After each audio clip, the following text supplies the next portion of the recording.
미국이 북한의 도발에 대비하라고 하는 메시지를 내놓았습니다. 먼저 북한 잠수함의 위험성을 경고했습니다. 켄 고스 미국 해군 분석센터 국제관계국장이 이렇게 이야기를 했습니다. 북한 잠수함들 그리고 함정들이 대단히 공격적으로, 다시 말해서 도발을 할 가능성이 있다. 이 북한 잠수함들 그리고 함정들은 주로 남한의 함정들을 공격 목표로 삼을 것이다. 2018년 12월 28일자 VOA 뉴스입니다. 미국 해군대학의 전략정책학과 제임스 홈스 교수는 이렇게 이야기를 했습니다. 디젤 잠수함이라도 엔진을 끄고 천천히 잠행하게 되면 기술의 한계상 탐지하기가 어렵다. 북한의 잠수함 공격 역량은 그러면 어느 정도 되는가? 경우에 따라서는 미군의 항공모함을 침몰시킬 수 있는 그런 수준이다. 대단히 위험한 것을 알 수 있죠. 그런데 현재 대한민국의 실정은 어떤가? 문재인 청와대 대통령이 김정은에게 약속을 해놓고 그 약속을 지키기 위해서 미군 항공모함이 우리 한반도 쪽에는 접근할 수 없는 그런 실정입니다. 미군 항공모함도 침몰시킬 수 있는 수준인데 오직 우리 힘만으로 그것을 대항해야 하는 그런 상황인 것이죠. 홈스 교수의 말에 따르면 우리에게 이지스함이 있기는 하지만 북한의 싸구려 잠수함 한 대가 이지스함을 공격하는데 성공하게 되면 게임은 끝난다. 그것을 알 수 있습니다. 버웰 벨 전 한미연합 사령관도 이러한 이야기를 했습니다.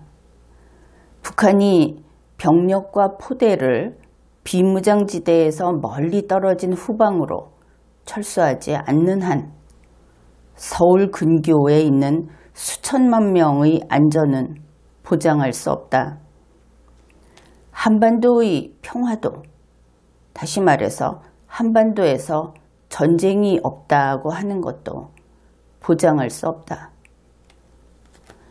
결국 이 이야기는 국지전이라고 하더라도 전쟁이 날 수 있고 또 그 경우에는 대규모 인명피해가 난다.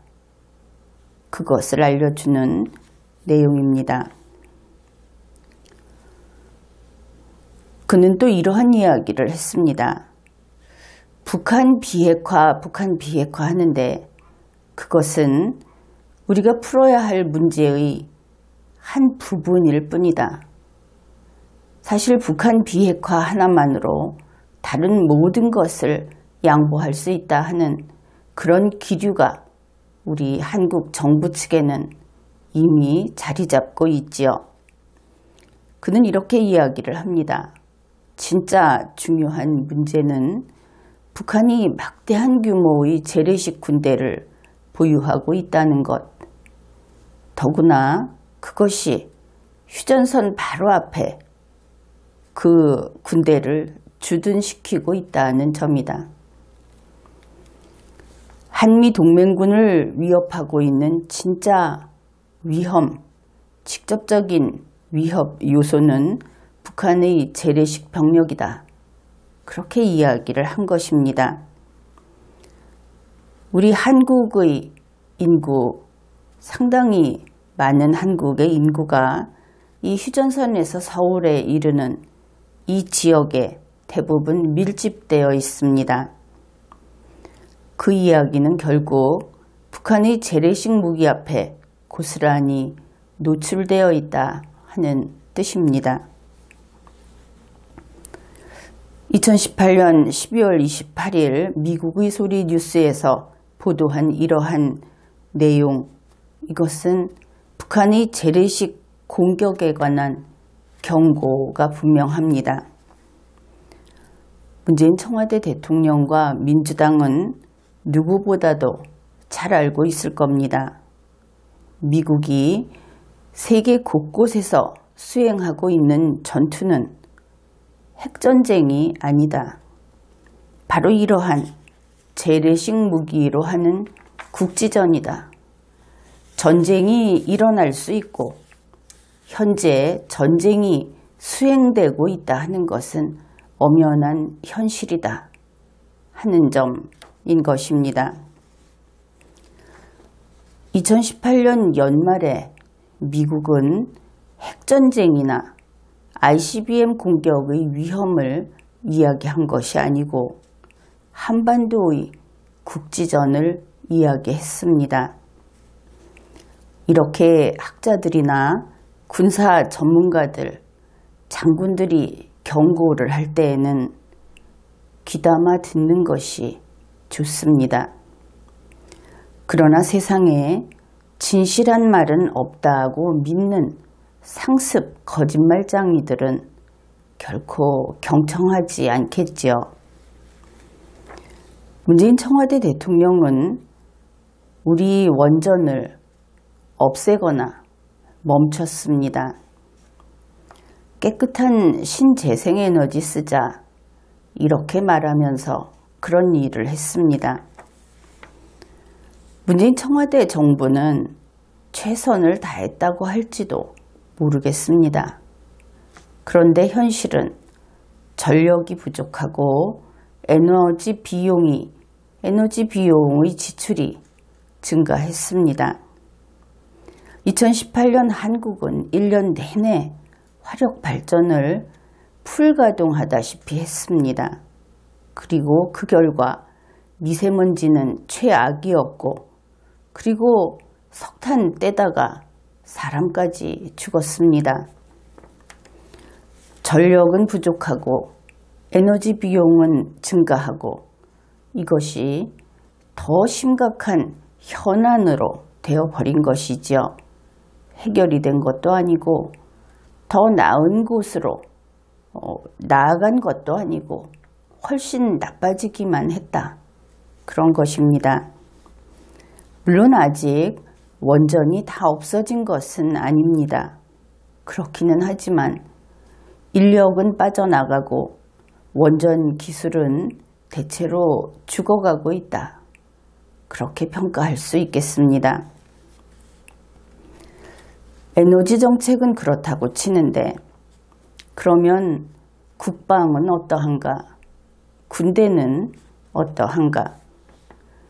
문재인 청와대 대통령은 김정은이 바라는 대로 군축을 진행시켰습니다. 그래서 우리는 이렇게 알고들 있죠. 한미연합훈련은 벌써 거의 1년째 안 하고 있다.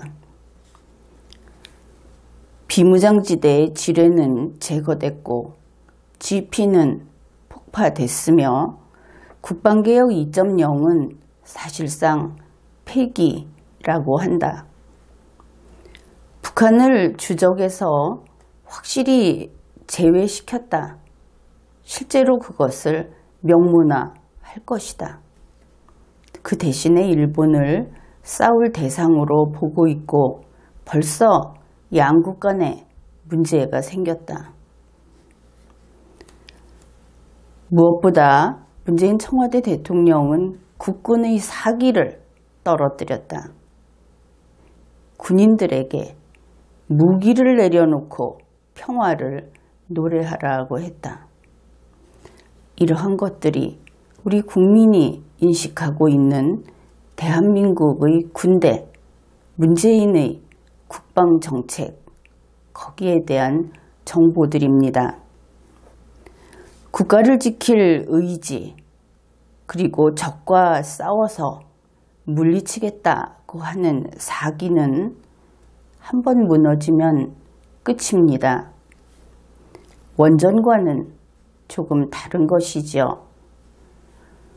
문재인 청와대 대통령은 이런 식입니다. 2030년이 오면 북한과 싸울 필요가 없기 때문에 지금부터 전쟁은 생각하지도 말자, 잊어버리자. 그런데 우리를 둘러싸고 있는 주변 형세를 보게 되면 중국과 일본은 노골적으로 전쟁 준비를 하듯이 무기를 사들이고 또 전쟁을 위해서 언제라도 달려나가겠다 하고 군인들의 사기를 드높이고 있습니다. 일본은 이제 군인이 없어도 군인의 역할을 할 인력들이 충분히 있는 것을 알아야 합니다. 미국과 북한은 언제 전쟁을 해도 좋을 상시 준비되어 있는 그런 인간들이지요.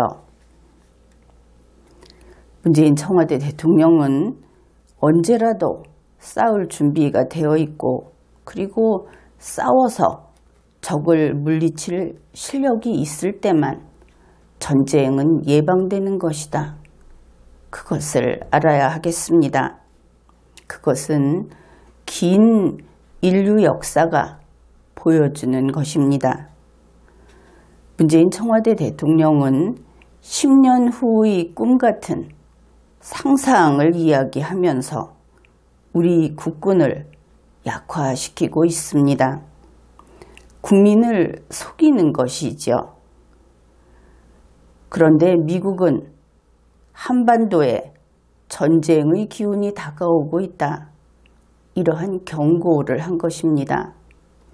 이 부분은 리걸마인드 연구소의 지난 강의들을 참조하면 될 것입니다. 미국에서 북한을 용서해서는 안 된다 하는 것은 도널드 트럼프 대통령이 아니라는 것을 자각해야 하는 겁니다. 그것은 민주당인 겁니다. 그리고 공화당도 여기에는 당의 구분이 없다. 그렇게 이야기하고 있습니다.